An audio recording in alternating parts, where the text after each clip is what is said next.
আমার কাছে মোবাইল থাকে, আমি রাখি, এটা নাই, কিন্তু আমারও কথা বলতে লাগে। যেরকম কালকে আমি যাবে, কোথায় যাইতে লাগবে, কিভাবে টিকিট আসবে, ইয়া ওখানে আমি কটা ওই ঢুকবে, সবাই রেডি থাকবে, এখানে আসলো আগে ও হয়ে গেল আছে।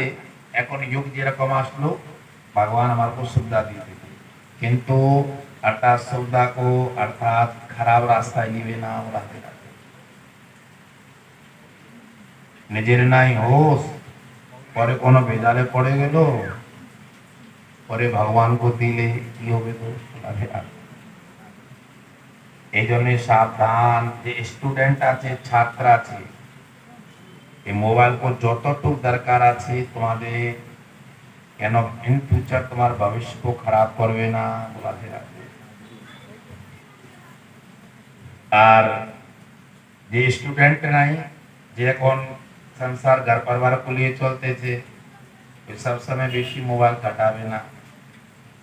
কেন আমাদের সময় को सार्थ, আমার গুরুদেব সবসময় একটা কথা বলতো, মাতা গুরুদেবের বাণী, সময় নষ্ট করবে না, সময় নষ্ট করবে না, সময় নষ্ট করবে না। কেন? যে সময় চলে যায় ও সময় ফিরে वापस आए ना। এই কলিযুগ में দেখেন আপনি বুঝতেছ যে মানুষ মানুষের জন্য কত কিছু করে দেও, তারপর মানুষ ভুলে যায়। শোনো না, আমাদের আপন মধ্যে হয়ে যায়, এটা চিন্তা করে ভাবনা করে তোমরা হাঁটবা।